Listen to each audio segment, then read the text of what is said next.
What's for dinner tonight?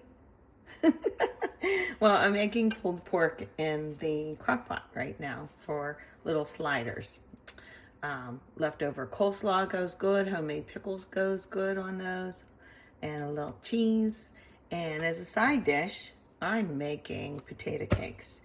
That's what my mother called them anyway. They're mashed potatoes, jazzed up, and then you fry them up a little bit. I always make extra mashed potatoes on purpose so that I can do something else with them later. There's many other things we can do. We can make a shepherd's pie and put them on top. Lots of different things.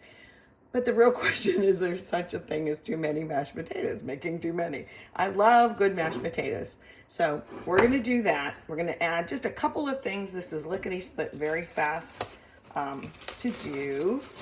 Ooh, these look like they're really moist, but that'll work. Okay, so in the meantime, I cut up, to save time, little purple onion, and I minced it. Minced just means really tiny. I know there's a technical size for it, but just because these are going to cook pretty quickly, you want your onion not to be raw in the middle. But in addition to that, I don't always have a red onion, a purple onion, but I always have these. Here, I brought this over to show you.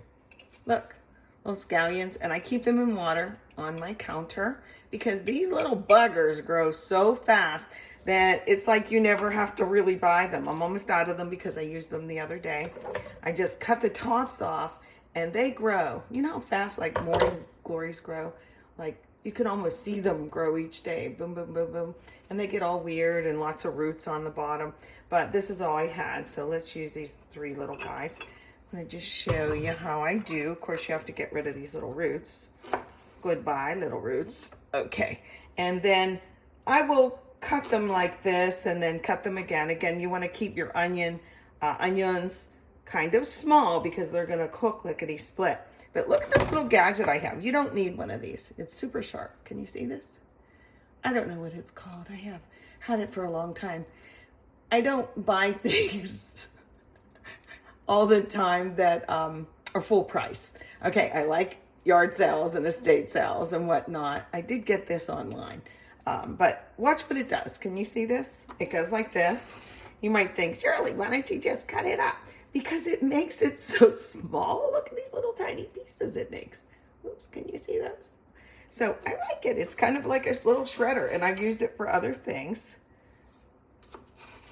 So, how you like them scallions?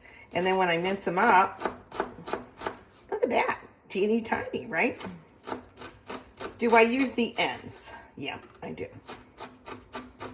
So let's just keep those going all the way down. Boy, this is big flavor. I love scallions. I love chives too. You can put them in lots of things. But they go extra good in potato now, don't they? Get out of there. We don't want you. Okay, we better get to going. Okay, that's enough. Okay. We're going to add just a couple things. First thing in, get in the pot. I use the back of my knife if I can remember to, so you're not dulling the knife. Little tip for ya. Oh, look at that big piece. It's going in the pot. Okay. Then we're going to add an egg. What do eggs do? Eggs are your binders, right? So let's put him in there. These are kind of small eggs. I don't know. They look small to you? I don't know. Maybe I'll just use the white because that's really what is the thickening part. Get out of there, you. You can always use the yolk for making a thickener in Alfredo, making something really rich. Or you can give to your cats because they really like that too. It's good for their coats. Makes them shiny. Okay, I'll be a good girl and not use my hand. Oh, these potatoes are so cold. Holy cow. Ah, man. I might have to microwave these and be back so that they're smooth, because look how lumpy they're going to be if I don't. Stick with me, y'all. This is cooking. Okay, we're back. 20 seconds later. Clean hands, dried, because I touched egg and other things. Just 20 seconds in the microwave. Really loosened them up. Now I can actually stir them. They were so cold before. Oopsie. Get in there. No escaping. the potato cakes today. Okay, so do I want cheese in these? Do I want a little bit of this kind of cheese? I do actually, but I'm gonna resist putting a lot in. I'll just put a little bit in. Because they don't taste like mashed potatoes anymore. They taste like delicious, transformed mashed potatoes. So I have a skillet over here getting warm. There's one more little step that we're gonna do with these. I have some flour. The reason I make the cake and then, mold it and put it in flour gently. The reason I do that is because that's what's going to be crispy and help keep it from falling apart. Sorry, Mom, but she used to just make the potato cakes like this, and we were lucky that they didn't fall apart. So I like to use a little scooper like this. Actually, let me get some heat going here. This time, we're not going to use extra virgin olive oil. I keep this regular vegetable oil in one of these too, just for ease. So I'm going to put some in here and get it warm. Okay, get in there. Come on, this little thing isn't working so good. That's plenty. Okay, I'm just going to show you the first couple, okay? So let's get that in there. I smash this in to help mold it. Now real gently, I just go like this and flip it over. You can make them pretty if you want. Go around the edges like that. You don't need to. And then get that off. The oil's not hot enough, so you wait there. Okay, we'll get another one like that. This goes fast. Now someone I know and love just told me it takes them forever to make dinner, like if they're making real mashed potatoes and chicken or whatever we've been making.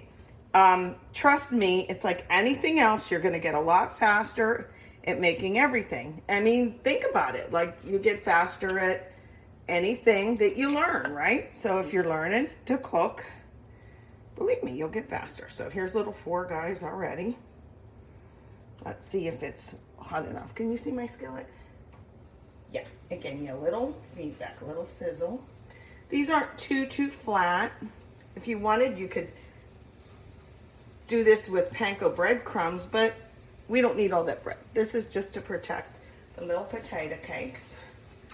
They're so good. I like them cold the next day too. So, and I have a bad habit of making too much food. I grew up 6 of 7 kids. I was the one who liked to be in the kitchen messing around. In fact, I really believed in my heart, we were really poor.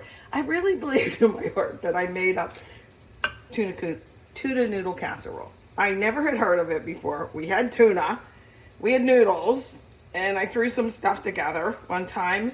And I remember my mom came home from work. She was such a hard worker, and she really liked it, and I really liked it. And then when I heard of tuna noodle casserole, when I grew up a little bit, I was like, hey, I thought I invented that. So, okie doke.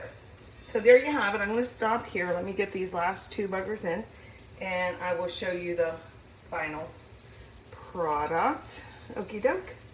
Get in there. Let's see, where am I going to put you? There. Okay, my hands are yucky, but talk to you later. Just wanted to show you how nice and brown they're getting. See? Look at that. Ta-da.